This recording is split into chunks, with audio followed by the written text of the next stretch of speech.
మగాడివైతే Rythu Bharosa start చేయి 70 లక్షల రైతుల ఖాతాల్లో డబ్బులే నేను కూడా అడగవచ్చు. మగాడివైతే మహాలక్ష్మి స్టార్ట్ చేయి 1,67,00,000 మంది ఆడబిడ్డలు ఉన్నారు, నెలకు 2,500 ఇస్తానన్నావు, స్టార్ట్ చేయి నేను కూడా అడగవచ్చు. కానీ నేను ఇవన్నీ ఏమనట్లేదు. ఒక్క సీట్ అయినా గెలవము అనే మాట మాట్లాడావు కదా.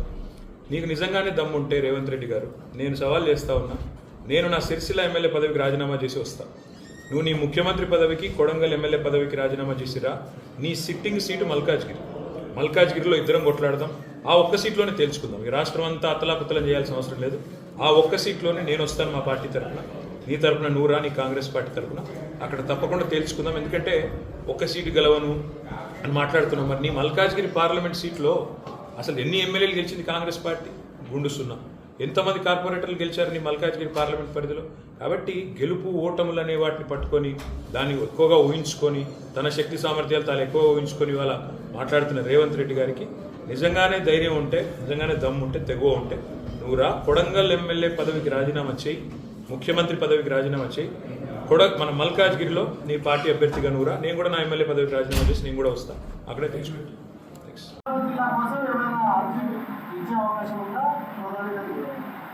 తప్పకుండా అండి. అంటే ఇక్కడ నుంచి మేము మా రాష్ట్ర ప్రభుత్వం నుంచి కూడా వారు ప్రిపేర్ చేస్తూ ఉన్నారు. మేము కూడా ఖచ్చితంగా సూచన అంటే చేస్తాము. వారు కొన్ని ఓపెనింగ్స్కి వస్తున్నారు కాబట్టి ఉమ్మడి ఆదిలాబాద్ జిల్లాకు సంబంధించి ప్రత్యేకంగా మేము ఇక్కడ లోకల్గా ఏమైతే తయారు చేసుకోలేదు. బట్ రాష్ట్ర ప్రభుత్వం నుంచి మా సీఎం గారు వారు ఇచ్చేటువంటి వినతులు కానీ వారు ఇచ్చేది అధికారికంగా రాష్ట్ర ప్రభుత్వం నుంచి ఉంటాయి.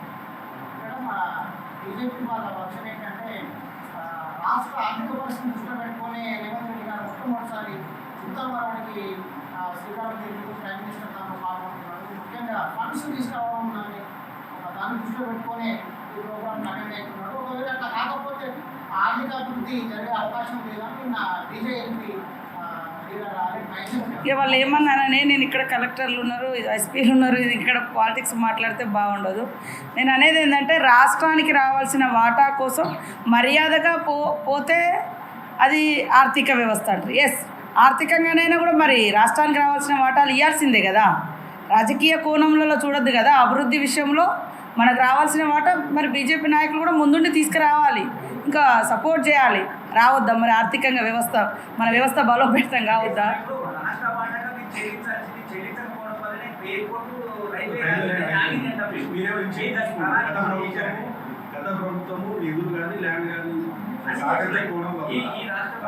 మేము అందుకనే మా ముఖ్యమంత్రి గారు మేము పర్ఫెక్ట్గా ఉన్నాం.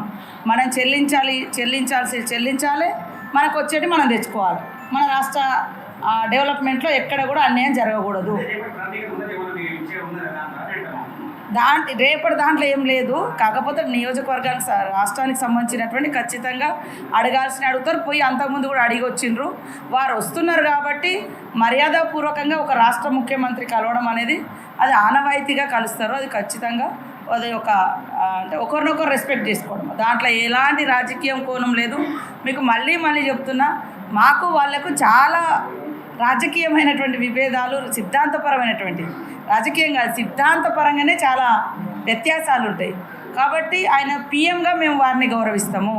మన రాష్ట్రానికి వచ్చినప్పుడు రాష్ట్రానికి రావాల్సినటువంటి వాటాను ఖచ్చితంగా వినతి రూపంలో విన్నపం చేస్తాం.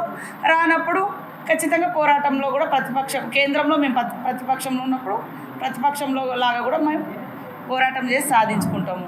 కాబట్టి దీన్ని రాష్ట్ర ప్రయోజనాలను, ఇది రాజకీయ ప్రయోజనాలతోటి ముడిపెట్టకూడదు. మాకు రాష్ట్ర ప్రయోజనాలే ముఖ్యం, రాజకీయ ప్రయోజనాలు మాకు ఏమీ లేవు. అది కరాఖండిగా మేము చెప్తున్నాం.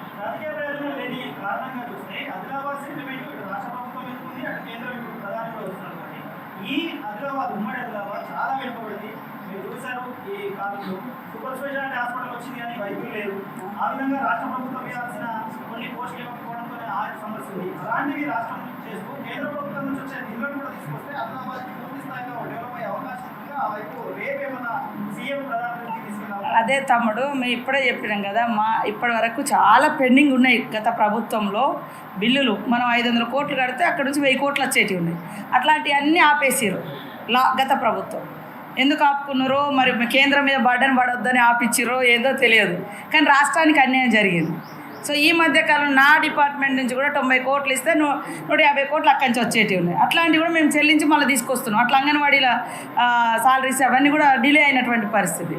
కాబట్టి మనం కట్టేటి మనం కట్టాల్సిందే, తెచ్చుకోవాల్సిందే. అభివృద్ధి విషయంలో అందుకనే మా ముఖ్యమంత్రి గారు ఒకటి సెంట్రల్ నుంచి ఏదొచ్చినా తీసుకోవాల్సిందే. ఇంకొకటి ఏంటంటే జలశక్తి కింద ఏదైనా డ్రింకింగ్ వాటర్ 100% ఊళ్ళలో ఇస్తున్నామని గత ప్రభుత్వం చెప్పింది.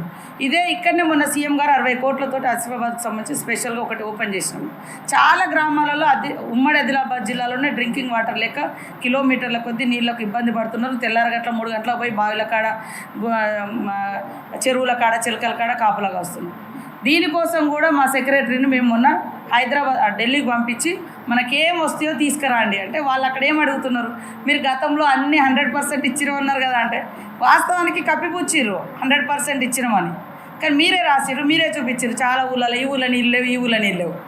కానీ మేము మాట్లాడితే మా గొంతు అసెంబ్లీలో నొక్కినటువంటి పరిస్థితి. కాబట్టి వాస్తవంగా చూపిద్దాం. వాస్తవిక ఆధారంగానే డెవలప్మెంట్ సాధించాలి తప్ప అవాస్తవాల మీద మనం పేక మెడలు కడితే ఎక్కువ రోజులు ఉండదు. కాబట్టి సుస్థిర అభివృద్ధి జరగాలన్నా, నిజమైన అభివృద్ధి జరగాలన్నా, ప్రజలకు న్యాయం జరగాలన్నా వాస్తవాలను ఆధారంగా పెట్టుకొని మనం డెవలప్మెంట్ యాక్టివిటీస్కి ఫండ్స్ అలొకేషన్ జరగాలి. అది కేంద్రమా, రాష్ట్రమా, డిస్ట్రిక్టా, ఎట్లా వీలైతే అట్లా మీరు చూస్తూనే ఉన్నారు. మేము వచ్చిన కాంచి మరి ఇప్పుడు 0 బిల్లుకి సంబంధించి 200 యూనిట్స్ కరెంటు బిల్ కానీ, గ్యాస్ కనెక్షన్స్ 500కే గ్యాస్ సిలిండర్ కానీ, ఉచిత బస్ ప్రయాణం కానీ, మరి 5-10 రోజులలో ఇందిరమ్మ ఇండ్లది కానీ ఇవన్నీ కూడా సాధిస్తున్నాం. ఖచ్చితంగా పేదలకు న్యాయం జరిగే ప్రభుత్వం, పేదలకు న్యాయం చేసే ప్రభుత్వం సీఎం రేవంత్ రెడ్డి గారి ఆధ్వర్యంలో నడుస్తుంది. మీరు అందరూ కూడా మాకు సహకరిస్తారని ఆశిస్తాము.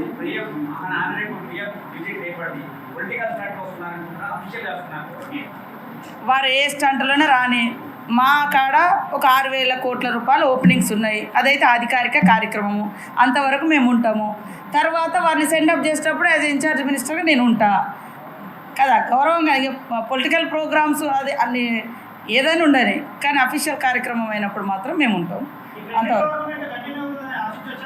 ఫ్రెండ్లీ కాదు, అభివృద్ధి కోసం సత్సంబంధాలు అంతే తప్ప వారిని సెంట్రల్ ప్రధానమంత్రిగా మేము గౌరవిస్తున్నాం. రాష్ట్రాన్ని కూడా రాష్ట్రానికి రావాల్సినటువంటి వాటా వారు ఇచ్చినంతకాలం మాకు ఏం అభ్యంతరం. చీఫ్ మినిస్టర్ గారికి భిన్నంగా కేంద్ర ప్రభుత్వంతో మీ విధానాలు ఉండకపోతున్నాయి. మీ అప్రోచ్ మా అప్రోచ్ ఏం లేదు. మా అప్రోచ్ అంతా రాష్ట్ర ప్రయోజనాలు, కేంద్రం నుంచి రాష్ట్రానికి ఏం రావాలో అవి తీసుకొచ్చుకోవాలి. మేము కేంద్రానికి మనం ఏం కట్టాలో అవి కట్టాలి అంతే. ఇంకా అట్లా వేరే ఏ సంబంధం లేవు. మీకు 100% చెప్తున్నాం. వాళ్ళ సిద్ధాంతం వేరు, మా సిద్ధాంతం వేరు. సిద్ధాంతాలే వేరు, ఇంకా రాజకీయ పార్టీలు వేరు. మాది ఎప్పుడైనా చరిత్ర కాదు. దేశంలో మేము వాళ్ళే కదా, పోటాపోటీ మధ్య ఉంది కాబట్టి అది ఎట్టి పరిస్థితుల్లో అట్లాంటిది ఉండదు. దయచేసి కేవలం మొదటిసారి వారు మా సీఎం మన గవర్నమెంట్ వచ్చిన తర్వాత వస్తున్నారు. అది అధికారిక ఫౌండేషన్స్ ఉన్నాయి కాబట్టి సీఎం గారు వస్తున్నారు. నేను ఇన్ఛార్జ్ మినిస్టర్గా నా బాధ్యత కాబట్టి నేను చేస్తున్నాను.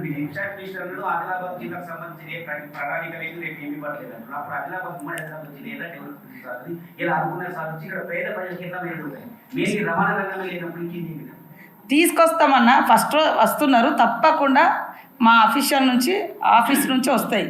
ముఖ్యమంత్రి గారి ఆధ్వర్యంలో జరుగుతుందని చెప్తున్నా. ఏది ఇచ్చినా ముఖ్యమంత్రి గారు ఒక పిఎం గారు వస్తున్నారు కాబట్టి రాష్ట్ర ముఖ్యమంత్రి గారు వారి చేతుల మీదుగా ఇస్తారు. తప్పకుండా మేము ఈ జిల్లాను ఎక్కడ కూడా వెనుకబాటు గురి కాకుండా 100% కష్టపడదాం. మేము అందరం కలిసి కష్టపడి ఆ అక్షరంలో ఎట్లయితే ముందుందో అభివృద్ధిలో కూడా ముందంజలోకి తీసుకెళ్దాం. గతంలో పీఎం వచ్చినప్పుడు సీఎం కేసీఆర్ అయితే ఆహ్వానం పలకలేదు. మరి ఈసారి రేవంత్ రెడ్డి ఆహ్వానం పలుకుతుంది. ఒక కొత్త ఒరవడికి శ్రీకారం చుట్టినట్టుగా భావించవచ్చు. ఏదైనా అనుకోండి, ఇప్పుడు గవర్నర్ గారికి కూడా వారు కనీసం ఆహ్వానం పలకలే, గవర్నర్ ప్రోటోకాల్ కూడా పాటించలే. మేము పాటించినాం. అది ఎవరికి ఇచ్చే గౌరవం వాళ్ళకి ఇవ్వడమే అంతే తప్ప రాజకీయాలు వేరు, అభివృద్ధి వేరు, మరి గౌరవ మర్యాదలు వేరు. మీకు తెలియదు కాదు. గౌరవం అంతే, రెస్పెక్ట్ ఇస్తున్నాము. అది రెస్పెక్ట్ కూడా రాష్ట్ర ప్రయోజనాలను దృష్టిలో పెట్టుకొని, అదేవిధంగా రాజ్యాంగబద్ధంగా వారికి ఉండే హక్కు, వారికి ఉండే గౌరవాన్ని దృష్టిలో పెట్టుకొని వారికి ఇచ్చే గౌరవాన్ని వారికి ఇస్తాం.